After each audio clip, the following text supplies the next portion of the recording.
गरिसकिसकेछ guys के भन्न चाहन्छु आज हाम्रो लास्ट एक्जाम छ अल द बेस्ट भनेर मात्रै भन्छ अलरेडी भ्याइसक्यो के डिफेन्स भ्याइन्छ तिमीले के भन्न चाहन्छौ हेर्दैछु इङ्ग्लिस स्पिच भिलाको फ्यान छिन् तर म हेर्दिनँ के भन्न चाहन्छु आज हाम्रो लास्ट एक्जाम छ all the best thank you bye bye bye bye bye ए हामी गएर आउँछौँ जाम रहनु जाम अब हामी कलेज पुग्ने लागिसक्यौँ अनि आज हाम्रो लास्ट भाइभाको लागि हामी एकदम एक्साइटेड छौँ विशेष तिमीले प्रिपेरेसनलाई कति रेट गर्छौ 0 देखि 10 सम्ममा -5 रहनु तिमीले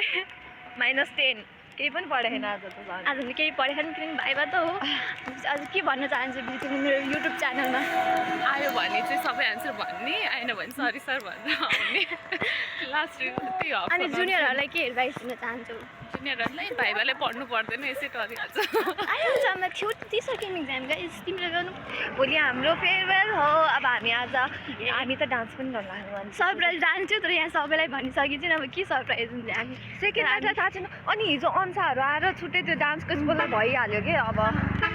किन हामीले सरप्राइज जस्तो एक्टिङ गरिदिन्छौँ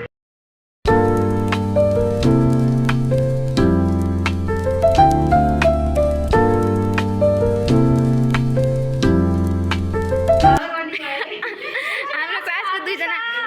वर्षाहरू गाइस त नाच्ने हो भोलि गाइस सरप्राइजमा भोलि भन्छु कस्तो आजको प्रिपरेसन तेरो भाइभाको लास्ट एक्जाम पछि के गर्ने प्लान छ अब कहाँ जाने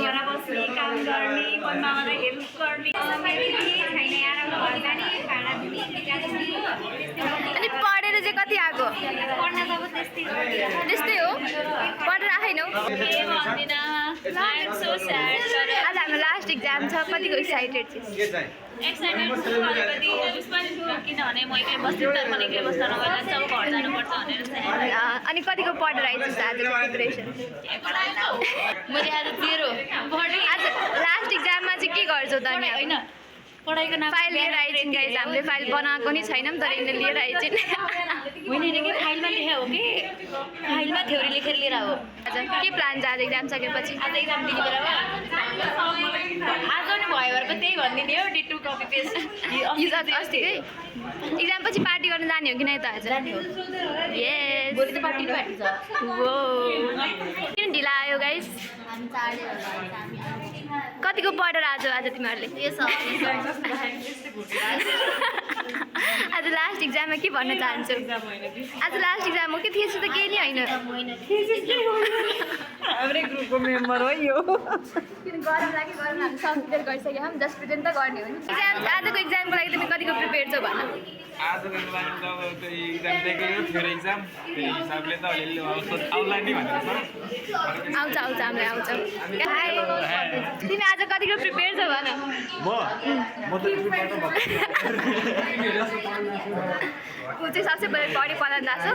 एक्जाम भन्ने बित्तिकै सबसे अगाडि पढ्न स्टार्ट गर्ने मान्छे उही हो दोस्त हामी त ट्रिपमा हो होइन के को ट्रिपमा आज त्यहीबाट पैसा त्यहीबाट आउँछ ट्रिपबाटै तिमीले कुन ब्रान्ड खायो भनेर चाहिँ पैसा तिरे आएर त्यति कुरो भन्नुहुन्छ कि पैसा तिरेन के भन्नुहुन्छ तपाईँ ट्रिपमै गर्थेनस् नि त ला फेल किनभने म इन्टर्नसिप गरेँ हो नि त मलाई इन्टर्नसिप गरे हो कामको लागि भन भर्खर उठेर खोजेर आएको तर पनि म यस्तो प्रिपेयर गर्ने मान्छे त होइन नि त अन द स्पोट भने आज भाइमा आन्सर भन्छु कि नै त्यसो भए नभन्ने त कुरै हुँदैन नि लेख्न चाहिँ नदियो हुन्छ कि मलाई झ्याउ लाग्छ भाइको आजको एक्जाम पछि के प्लान छ त नि तेरो आज ट्रेनिङ गर्नु छ मलाई डान्स प्रिपरेसन सक्यो भोलिको फेयरवेललाई म प्रिपेयर गर्दैछु कि अब थ्रेडिङ र नेल्स गर्नु छ हाई गरिमा तिमीहरू कतिको एक्साइटेड छ आज लास्ट एक्जाम छ हाम्रो यो दुईजना बेस्ट फ्रेन्ड हो ए थ्याङ्क यू थाहा छैन अहिले फ्युचरमा हेर्नेछौँ तिम्रो च्यानलबाट हामीलाई सेयर सब्सक्राइब गर्नु होला सबसे ढिला आउने मान्छे के भन्न चाहन्छु आजको लास्ट एक्जाम छ हाम्रो गाइस स्माइल मात्र गर्छु सब पढेर आएको छ आज मसँग जान्छ तिमी भाइभा दिनलाई होइन राम्रो एन्सर भन ल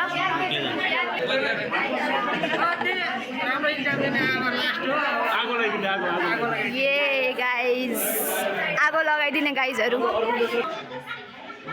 मात्र हेर अरू केही नै पढेर आज कि नै अनि एक्जाम सकेपछि के गर्ने त अब आज प्रज्ञान तिमी आज कतिको एक्साइटेड छौ लास्ट एक्जामको लागि कतिको पढेर आएको छौ त अनि आजको लागि भने चाहिँ भन्न सकिन्छ है एक्जाम सकेपछि के प्लान छ र आज एक्जाम सकेपछि के प्लान छ आज वा यो गाइज मात्र एक्साइटेड छ गाइज अरू कोही एक्साइटेड छैन पढाएकोहरू गाइज रिपोर्ट हेर गुगल सर्च गरेर पढिरहेको यिनीहरू मात्रै छ नि सिरियस भएको आशिष फार्मा ज्ञान यस प्लिज गाइज फलो गर्नु होला लाइक गर्नु होला टुरमा गएको छैनौँ त्यस कारण एकदम तनाव भइरहेको छ मलाई हामी दुवैजना टुरमा गएको थिएनौँ गाइज हामी दुवैजना टुरमा लानु सकेको छैनौँ आज के भन्ने थाहा छैन हाम्रो भने तिमी किन ढिला आयो भन त किन ढिला आयो भन न प्रिपेयर छौ आजको एक्जामको लागि आज लास्ट एक्जाम पछि के गर्छौ त अनि अब भाइबा तिमीलाई घरैबाट दिने प्लान थियो मोटे पानी पायो तिमीले मोटे आज त कतिको पढेर आएको छु भन त तिम्रो हातमा न कपी छ न फाइल छ न केही छैन त